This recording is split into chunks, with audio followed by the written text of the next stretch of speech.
দক্ষিণ এশিয়ায় যখন দুই প্রতিবেশী মুসলিম দেশ আফগানিস্তান ও পাকিস্তান রক্তক্ষয়ী যুদ্ধে লিপ্ত, তখন ৭-৫ না ভেবেই মাঝখানে নাক গলাতে শুরু করেছে ভারত।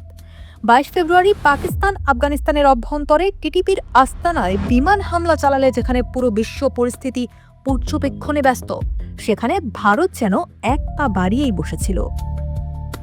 ভারতের পররাষ্ট্র মন্ত্রণালয়ের মুখপাত্র রণধীর জয়সওয়াল যেভাবে তড়িঘড়ি করে পাকিস্তানের নিন্দা জানালেন, তাতে প্রশ্ন উঠে, দিল্লি কি সত্যিই আফগান শিশুদের জন্য কাঁদছে, নাকি চিরশত্রু পাকিস্তানকে বিপদে দেখে আনন্দিত হচ্ছে?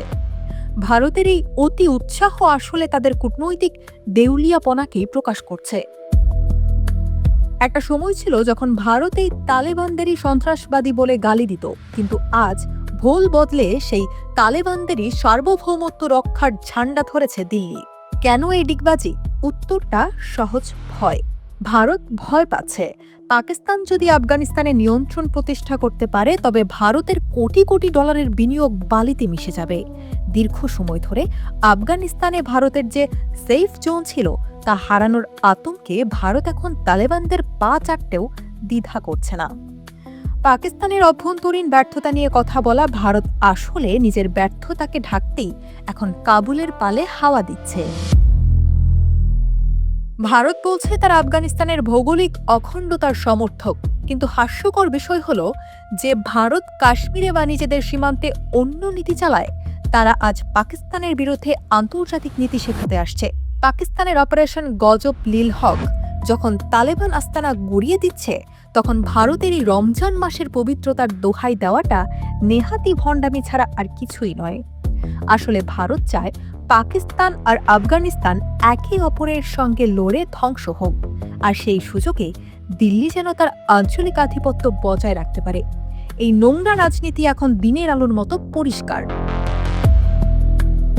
পাকিস্তান কিন্তু ভারতের এই নাক গলানোকে পাত্তাই দিচ্ছে না। পাকিস্তানের সামরিক মুখপাত্র লেফটেন্যান্ট জেনারেল আহমেদ শরীফ চৌধুরী স্পষ্ট করেছেন যে তারা নিরাপত্তা রক্ষায় যে কোনো সীমা অতিক্রম করবে।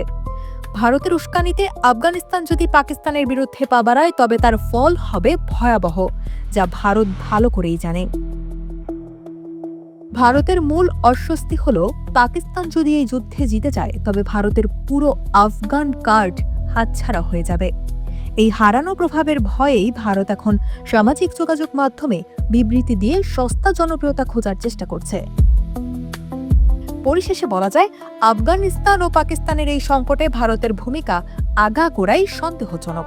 নিজেদের ঘরের অশান্তি না মিটিয়ে অন্যের ঘরের আগুন দেখে হাত ছেকার এই নীতি ভারতের জন্য বুমেরাং হতে পারে। একদিকে তারা আফগানিস্তানের সাথে ভালো সম্পর্কের নাটক করছে, অন্যদিকে ভেতরে ভেতরে ভয়ে কাঁপছে, পাছে পাকিস্তানের রোষানলে তাদের সব চাল ভেস্তে যায়। দক্ষিণ এশিয়ার শান্তি রক্ষায় ভারতের এই সুবিধাবাদী অবস্থান আসলে বড় কোনো সংকটেরই ইঙ্গিত দিচ্ছে। দিল্লি কি সত্যিই বন্ধু হতে চায়, নাকি সুযোগ সন্ধানী হিসেবে দুই ভাইয়ের লড়াই উপভোগ করছে? সময় তার বিচার করবে।